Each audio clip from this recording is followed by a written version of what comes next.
What's up, punks, trenchies, and death clowns? The following is part of an 8-episode series examining the trans allegory of Lisa Frankenstein. Be sure you've watched the movie first. I will not be held responsible for you being spoiled otherwise. Okay, let's go!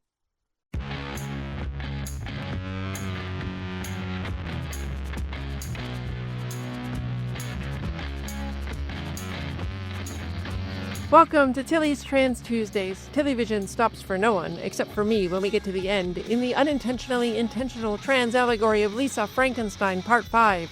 This week we'll examine the hell we've been trapped in and confront a part of ourselves we've left for dead.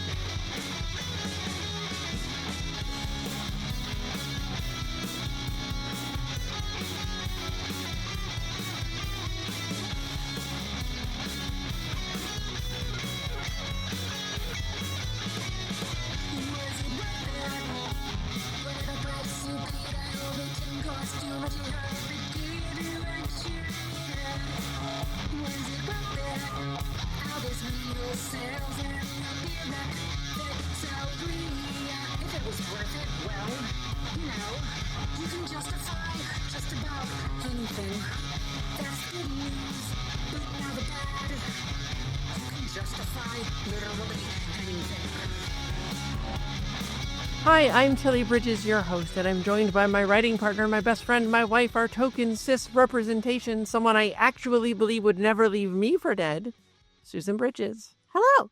I'm correct about that, I hope. I mean, yeah. That's exactly what you'd say even if you weren't, though, so. I would make sure you were dead. Wow. I would not leave you for dead. Okay. There's some unsurety there. You would make sure I was dead and then leave. Commitment. Once more, our returning guest is the unimpeachable Kent Eigengrau. Welcome back, Kent. Oh, hello. All right. We're fine. We're all fine here. I don't know how many times I've got to tell you, but you definitely need to hear parts 1 through 4 first and episodes 134 to 137. If you start here at part 5, listen, I won't be held responsible for your confusion. Ready? Heck yeah. Go! 25 minutes, 47 seconds. Lisa climbs out onto the roof, and we get our first look at the house she lives in, is trapped in. It is gender conformity all the way down, with only more gender conformity and dysphoria inside. And it's kind of old-fashioned looking, too. It is, yeah. And look at how the symbols just below both house peaks look like a uterus. They are the highest points for the woman at the top and the girls beneath her. Making babies is what women are for, and that includes you, Lisa, because you're a woman. And then there's the 2 oval windows in places of prominence that look like vulvas. This house is nothing but conformity and dysphoria for a trans man. And again, trans dudes don't need to have bottom dysphoria, but this is metaphor, and Lisa sure seems to have bottom dysphoria. 26 minutes, 18 seconds. She falls, and Frank is there to break her fall. Super text, you better believe it. And there they are, face to face. But he's sure hard to see clearly, isn't he? The neighbors hear Lisa screaming and think nothing of it because Lisa's very odd. Not worth helping when you scream, not if you're going to be all trans about it. But they think Taffy's adorable, and what a figure. Ew, it's so gross. It is such an interesting moment with the neighbor. And interesting. But also, like, the societal value on the girl who's doing everything right and looks pretty like she's supposed to. Uh-huh. Yeah. Yeah, you conform, so you're all right to have in the neighborhood, but and we'll be concerned if you scream, but everyone else, go to hell. This is how society reinforces its gender norms and compulsory cisness, and we absorb that our whole lives and learn we'd better be good little cis folks or people will never help us. And how sad is it that we're at the point where just not helping us feels like it would be a step up from everyone always attacking us. To learn more about the ways society programs these things into us, listen to episode 57 on Implicit Queerphobia. 26 minutes, 55 seconds. Back in the house, Lisa sprints past the mirror and it once again splits and breaks her reflection. She picks up the red phone to call 911, but hears Frank on the phone. He's grunting into her dad's shoe phone from the other room where he sits on the floor. She's going to call for help, and the man she is or wants to be is there for her. He is the help she seeks. Strange by Galaxy 500 plays again. We've previously heard it in Lisa's dream, her dream about becoming her true self. That it plays here when she finally meets him is telling you lots. Are you listening? Frank is missing a hand. The man she truly is doesn't have all the body parts you might expect a man to, or doesn't look the way society tells you that men look, and she's immediately no longer afraid of him. 27 minutes, 35 seconds. Look at the pink and blue under the stereo right next to Frank. Transness. Lisa mentions the shoe phone was a free gift with her dad's subscription to Sports Illustrated. Remember those days? The days. More conforming to gendered expectations. Does Lisa seem sporty to you, like she wants to play sports? No, that is also not the kind of man she wants to be, but that's what society says men have to be, and this shit really messes you up when you're trying to figure things out. And no shade if you are a trans guy who likes sports. I like sports, and I'm a trans woman. Like what you like, but also there are things society says we have to do and like to be men and women, and that is bullshit. Did you notice that the golf club Lisa grabbed to defend herself had a green-blue dysphoria cover on it? Being a sports dude is not the kind of man she wants to be either. Frank, Maybe we should pause. Yes. Ken, do you have thoughts? I like just rattling off the evidence, like Yeah. you really are building a case here, and I the am. more that you come up, the house thing definitely got me. I've been thinking about that. I'm like, oh my goodness, I didn't notice that like the windows placed in very specific areas like Yeah. are suggestive of anatomy and all They're that. so Like, suggestive. I mean, there's always been an interest and fascination whenever you see like a old Gothic or Victorian style house in like a Yeah. movie or in a book or a play or anything. It's always symbolic of like the body or like the subconscious mind and all that. Like there's essays and essays about like the Victorian house and the haunted house specifically as like the different states of like the id, the superego, and the ego, and all that Freudian stuff. Yeah. But I've also seen it talked about as if it's a body. So like Haunting of Hill House, you get that a Yeah. lot. But yeah, no, here the window placement, I'm just thinking about that. Like, okay, yeah, no, it's a bright pink Victorian, like Gothic manor house With that's clearly uteruses and been, vulvas on it. Yeah. yeah, They're very definitely telling you aggressively. something. Yeah. Frank gives Lisa her lost slipper back. This guy you are inside and want to be, he can help you, Lisa. 28 minutes, 26 seconds. They talk about the music, and she asks him if he likes the song about how living a lie brings no joy. And she says she has the cure. And Frank is excited and holds out his hand stump, and she means the band. Not the cure to gender dysphoria, but that music can cure him emotionally. But she does have the cure to Frank being incomplete. Letting him out and transitioning can make you whole. It's really good, though, like the way they play off each other. Yes. This is really cool. Yeah. The physical acting Yeah. is so well done. That was incredibly impressive for Cole Sprouse to just like do so much without speaking Right? He is doesn't speak incredible. he has almost no lines, and Yeah. he's really good at conveying so much like feeling and emotion with grunts and looks, and yeah. Yeah, like it's an entirely physical performance and it speaks volumes. It's almost more endearing than all of the other characters that seem to like use their time to just speak and speak and speak. And it's usually very denigrating to Lisa most of the Yeah. time. Yeah. And in fact, we're going to get to a bit, I'm not sure if it's in this episode or one of the ones upcoming, but the movie, in fact, addresses how little Lisa has spoken up to this point, and we'll talk about why.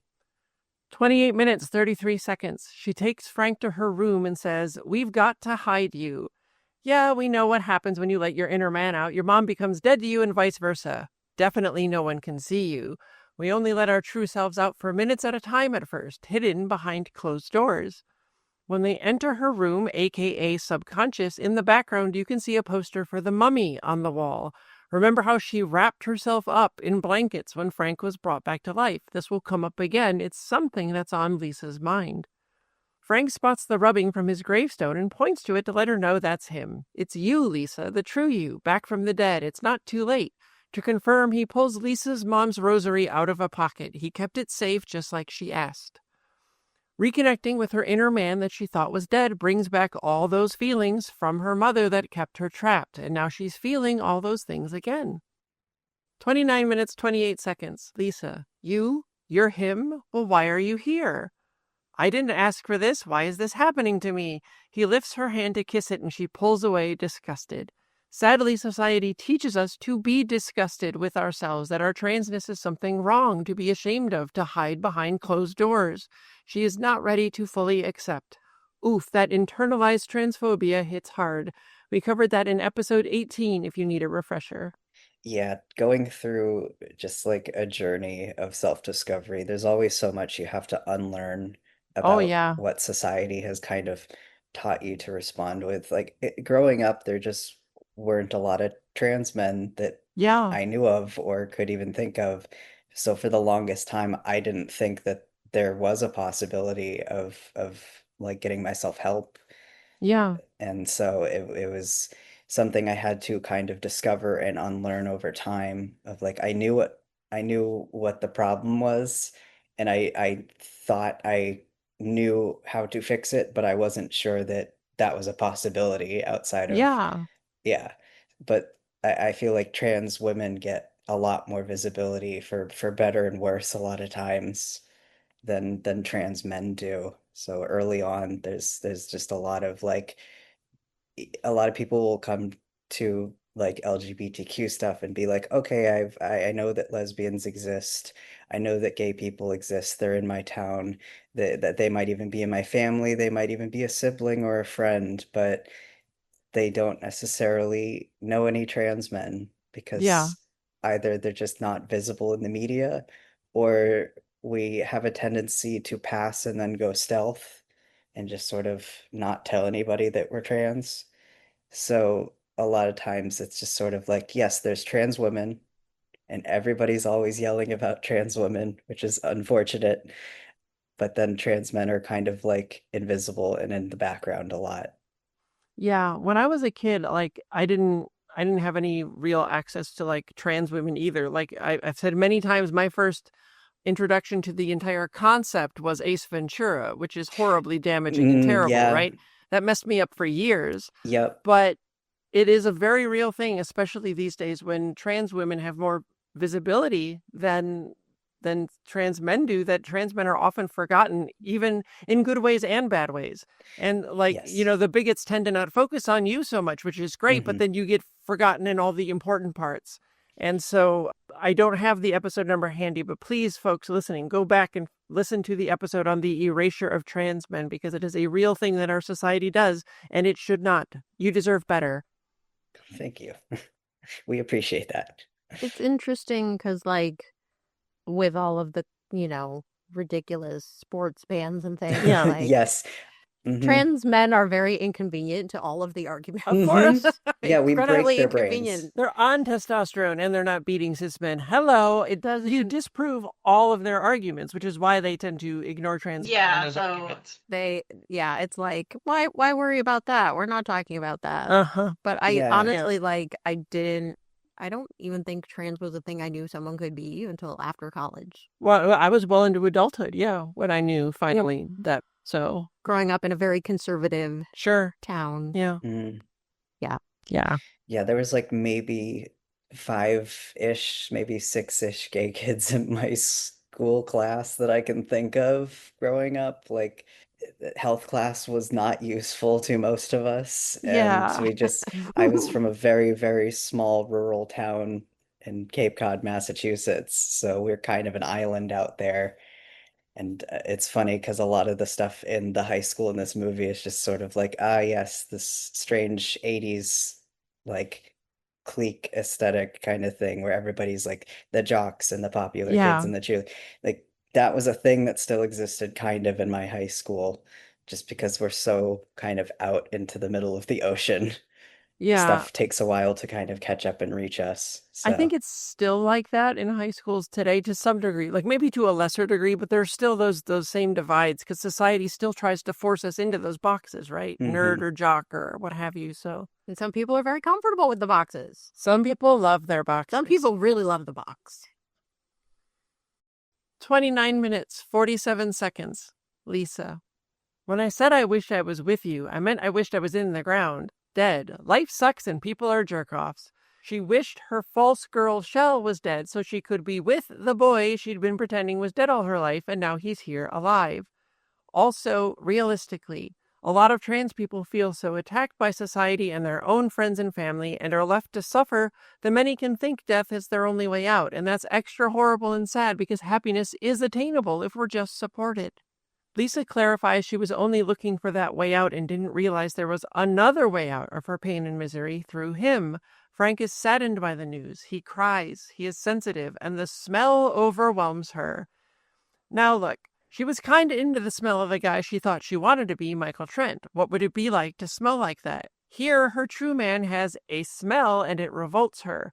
Remember that the tanning bed shed is our metaphor for hormone replacement therapy. If you need more on HRT, episode 110 of this show is your friend. Well, one of the first things to happen for a lot of people who go on HRT is that our smell changes. Yes. Really early on in my medical transition, I just started smelling like a girl. For trans people on testosterone, it goes the other way. Yes, you very much need to figure out what deodorant is going to work for you. And again, that's something that can help you early on, even pre-T, is to find shampoos in the men's section, quote unquote men's section. Just find stuff that makes you smell the way that you want to smell, and that will help immensely. But also, yeah, it's no joke. You will get a lot sweatier. You will stink a lot more. That is the thing. Well, okay, so let me ask you then, going the other way and getting the boy smell, was it hard to deal with? Did you find it unpleasant, or were you like, was it some kind of like gender euphoria because that's how dudes smell, or like what was it like for you? I mean, in one way, it was nice because it was like, oh, okay, this was the puberty I was supposed to have. This feels a lot more comfortable than the other way round. The other way round kind of felt like a slow motion Cronenberg movie. Yeah, exactly. Whereas this sort of felt, okay, this is correct. This is the right direction. But it was surprising, but it was also something I had kind of recognized of like, okay, I've been through high school. I know what smelly boys in high school smell like. Like you are going through puberty a second time, more or less. Yep. Yeah. And so everything that would be happening in the expected puberty that is corresponding to those hormones, that is what will happen. So yeah, it was surprising. Luckily, I was pretty decent at hygiene beforehand, and I felt like the more I recognized myself, the more I wanted to take better care of myself as well. Oh yeah, So absolutely. that also helped with smell. It sure does. Well, I imagine everyone is familiar with the smell of boy funk. It is generally somewhat less pleasant than girl smell. Some people undoubtedly like it, but Lisa was not prepared for her smell to change and possibly quote unquote worsen in her opinion. It is also possible that suddenly smelling like a boy spiked some internalized transphobia, so do listen to episode 18 if you haven't yet. 30 minutes, 37 seconds. She takes him into the bathroom. He picks up a douche and she's like, no. He drops it. Many trans men would like to not have the body parts those are used on. I'm just saying. And again, you don't need to have or want bottom surgery to be trans. Okay, just clarifying, this is all metaphor. You will find no transmedicalism here. And if you don't know what that is or want to know where it comes from, listen to episode 60. 30 minutes, 43 seconds. The mirror in the bathroom is fixed already, but through this scene, you never see them in it. But here you can see Lisa is looking at it, but she's not looking at it straight on. She's looking at an angle. She is looking at Frank. Even though he doesn't at all look like the man she recognizes or wants to be, she can see him in it. All right, that's good. That's cinematography right there. Right? That's It's so good. 30 minutes, 56 seconds. Lisa says she hasn't talked this much in a long time or in the entire movie so far and couldn't talk at all for a while, which all started after her mom's quote-unquote death. She asks Frank if he's going to talk and he only moans. He cannot talk. When did that happen to Lisa after she talked to her mom about her gender feelings? And here she is encountering her inner man and he cannot talk either.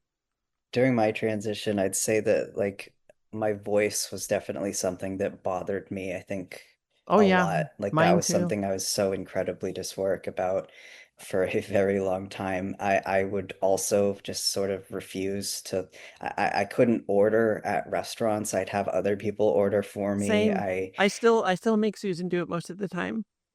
Because if I have to get louder, my voice tends to get a little bit deeper. You're good at it now. Well, you order at Costco yourself all the time now for your pizza. That's outside and it's not as loud.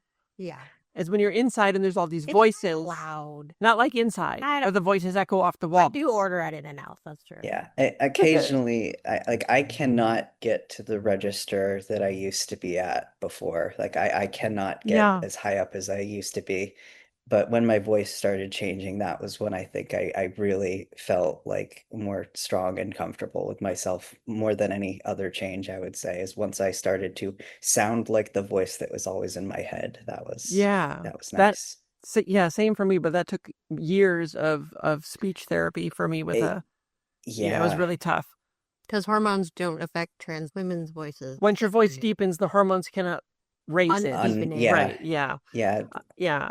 But you reminded me that I forgot that really early on in transition, when I was presenting as myself, but I sounded in a way that was so dysphoric for me. Like when I would go shopping, like grocery shopping or whatever, I would do everything in my power to not talk to anybody because I just couldn't. It made me feel so bad. My hack was I worked at a library for a while, so I just couldn't speak. Smart. And whispering sounds different. It does. Whispers. 31 minutes, 16 seconds. She turns on the shower radio for him, not Taffy's station, quote, for beer sluts, LOL, but she turns it to the college radio station, which are often indie, counterculture, unrestrained, nonconformist. And she says, it's for people like us, with feelings. I love that line. Yes, but like us, Lisa, with feelings? What kind of feelings? This is a newly undead man you know nothing about. How could you know he had the same taste in music? Unless... Yeah. 31 minutes, 48 seconds. Up the Down Escalator by the Chameleons plays as Frank showers and over the next scenes. With a title like that, you know it's a song about not conforming to what society expects, not taking the easy way of doing things the way they want. Here's a choice snippet of lyrics. They sit at their tables and throw us the scraps. For Christ's sake, leave us something.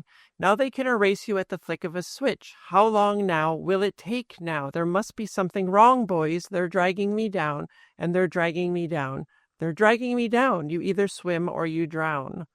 You either transition or you succumb to dysphoria. Yeah, there's something wrong. Boy? Again, with the physical performance, him just like kind of face planting into the shower wall. Yes. It's just like, oof. Yeah, I feel that. Showers are tough. Especially early in transition when you might not have seen the body changes you are looking for and you are... That is a good point. I hadn't thought about that. Yeah. I mean, showers were always rough for that reason, but then like even early on, you're like, things are starting to change or maybe a little, but they're still not... It's not going fast enough. It takes so long. And so you feel bad still, you know, in some ways almost worse because it's like you finally start and you're like, it took me this long to get here. Why do I have to keep waiting? Why is it still like this? Now I know the problem and it's still not all better. 32 minutes, 9 seconds. Cleaned up and closer to the real him, looking more alive. Frank wears a lady's robe. Lisa opens her closet and dresses him in a bunch of her different clothes because when you transition at first, all you have is your old clothes from the gender you never were. Lisa's closet has the man on the moon with a rocket in his eye on it from her dream. She keeps a poster of it in her room as a reminder, an aspiration, like a vision board. But every time she puts Frank in the closet, supertext, the moon is split and then forms a barrier keeping them apart. She's never going to get there by keeping him in the closet. But she closes it, leaving him in there. He opens it in a White Sox baseball jersey, which she just already happened to have, I have pristine so and many new, comments on the clothes because she in the never wore closet. it, because she's not a sports guy. He opens it again and comes out in a kind of Western cowboy shirt. It's blue, as are his pants, and he has cowboy boots on, all of which she just already happened to have. He opens it again in a red and blue collared shirt, jeans, and red shoes, all male-coded, which she just already happened to have. Okay, so, Kent. Yes. Yes, this is the part where I was like, I have so many comments on the specific outfits being chosen here. Okay, let's hear them. Especially the one that they end up with. Yes.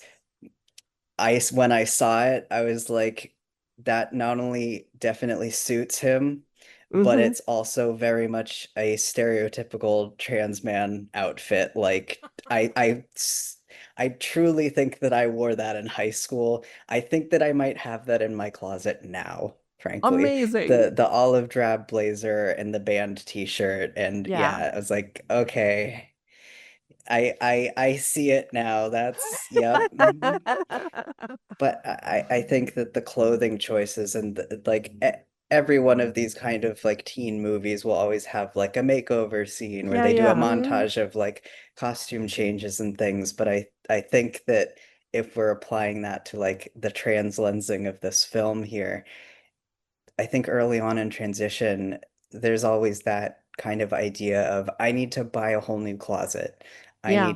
I need to figure out how to dress like a man or dress like a woman or dress androgynously, and you try to like overdo it early Yep. on.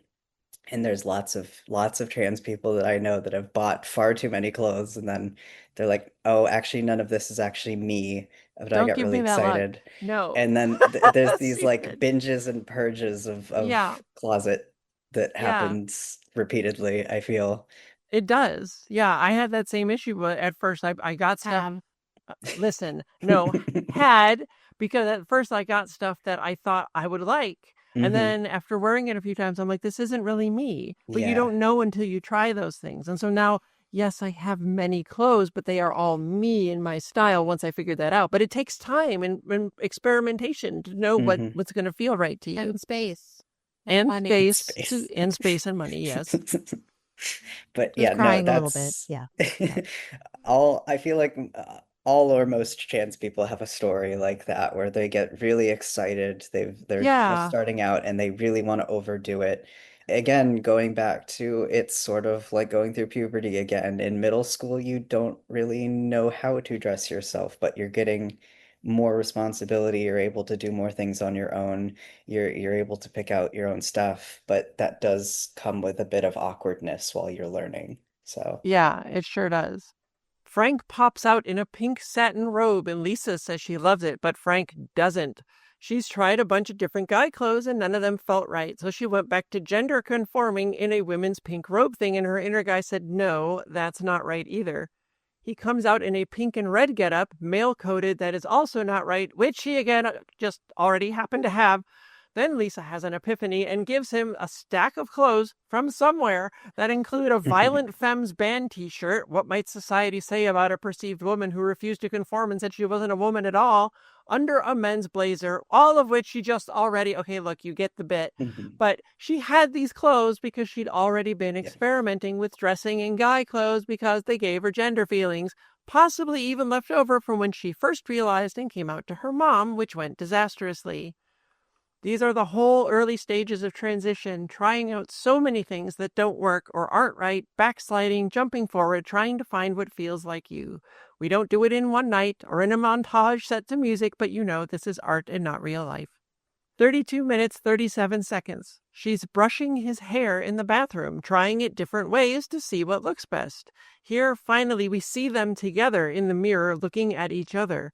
He grunts toward his missing hand, and she says, I can't do anything about that. I'm not a doctor. Yeah, some of us do need medical transition. Lisa, but it's okay. They're just things that make you different. So she's telling herself here that the fact that she doesn't have the body you might expect a man to have is okay. It just means that she's different. It doesn't mean she's not really a man. And if you think that's a stretch, I beg you to please keep listening through the end of these episodes. I just want to flag that there's like no possible way these clothes could come from anyone else in the house. Like her dad would never no. not wear these things. No, and they're not Taffy's or her mom's. I have a Obviously. theory. Maybe she's nabbing them from her job where she's fixing clothes. I don't know. That's one possibility. That's interesting. But also, like, I definitely grew up and society was like, oh, this is a tomboy, quote unquote, as much as that term is loaded. But yeah, like all of my closet was basically already set up for me for the most part.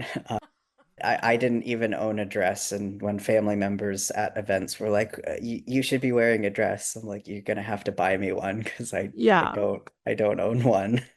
That was the one thing that always bugged me just a little bit, is that there are tomboys, as loaded as it is, but there's no reverse of that, because anything feminine that a boy does is derided and you're mocked for it. And so it's like, pissy.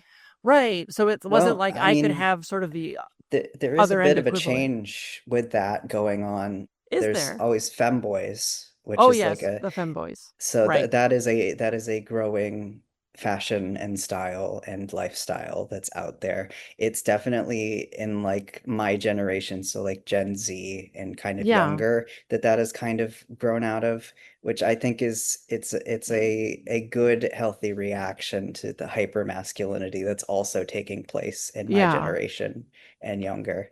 So it's an interesting space. I think it's very new, but yeah, again, you're allowed to be a feminine man. Like that is, you are allowed. If you want to be a trans man that's also a femboy, you're allowed to do that. Nobody's gonna stop you. Like you could do anything you want, babes.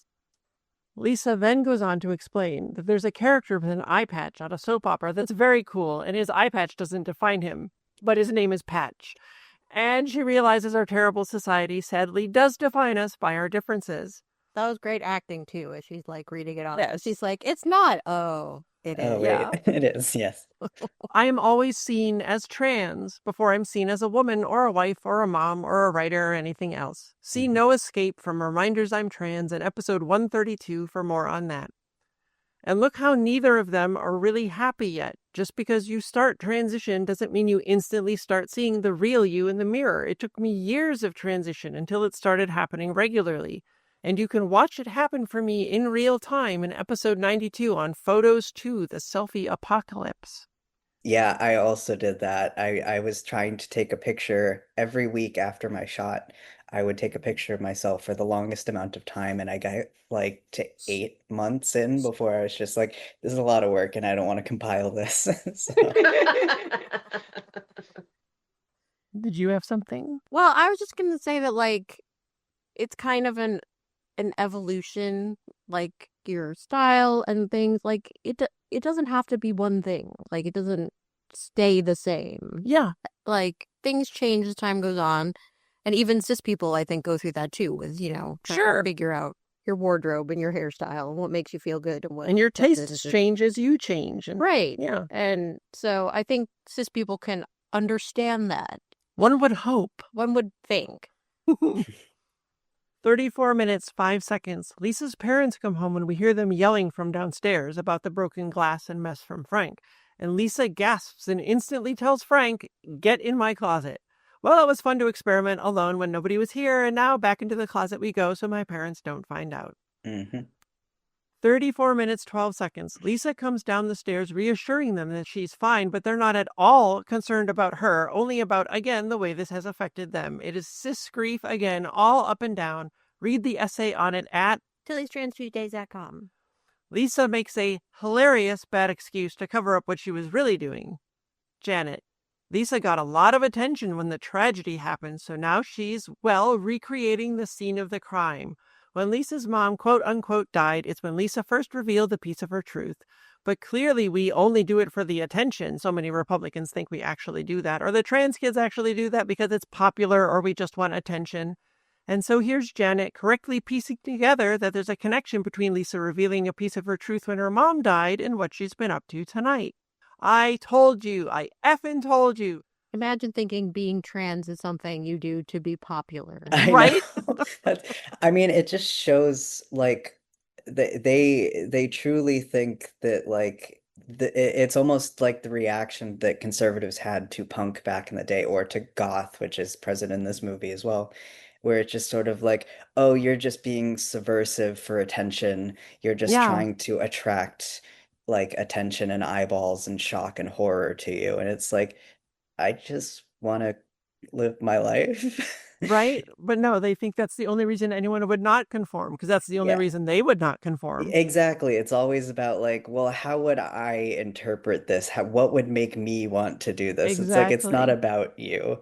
And it It's also not just kind about of you. shows where their head is at for like they truly don't have anything else going on, that they think that something that extreme and necessary for life is so subversive and for attention. It's like, Yeah. are you really that unpopular that you think the trans kid in school is the popular one? Right? Like, you're so out of touch. Janet. She has been ransacking her home little by little, the cake stand, the bathroom last night, and now this. Why won't you damn transes see how this is affecting me, a cis person, and the only one who matters when you come out?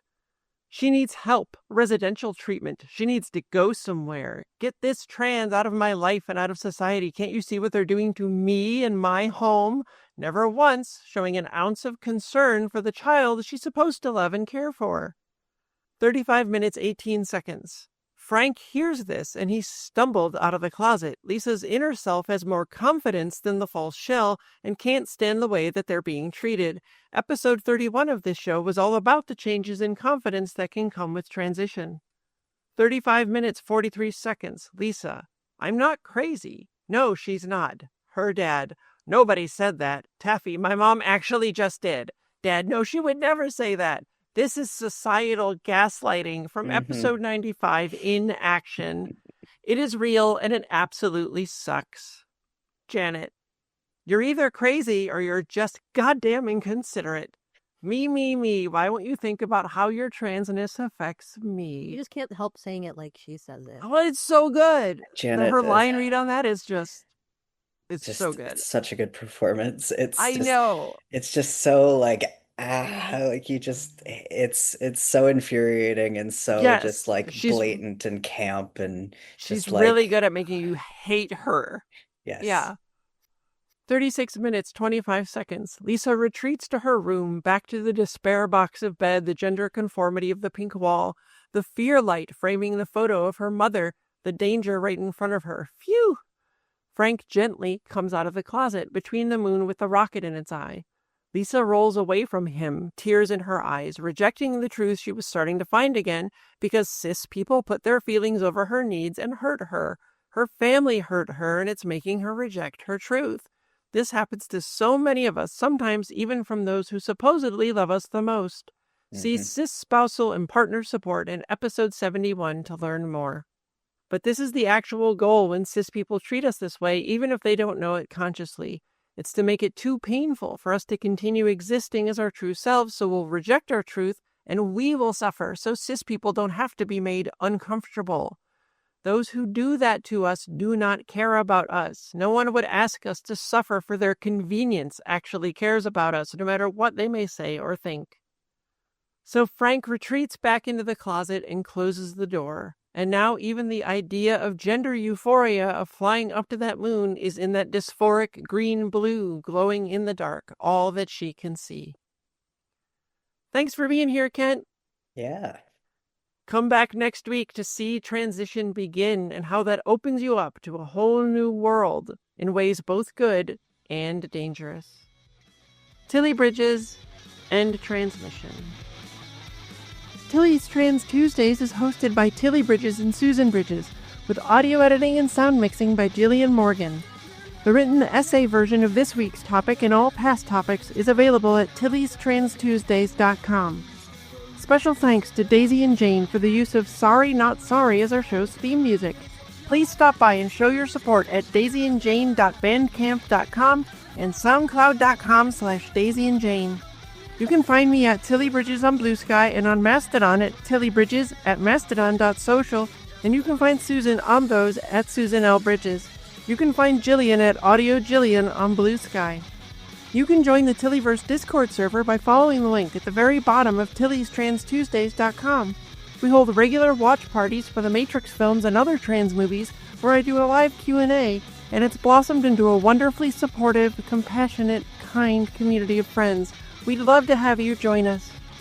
If you'd like to keep up with all the writing that Susan and I do, you can sign up for our newsletter at birdguestbroadcast.com.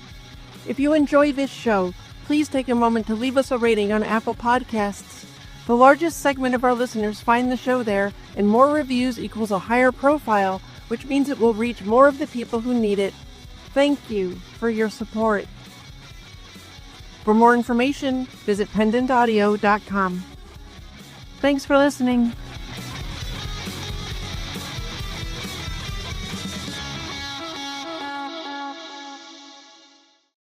Some people really love the box.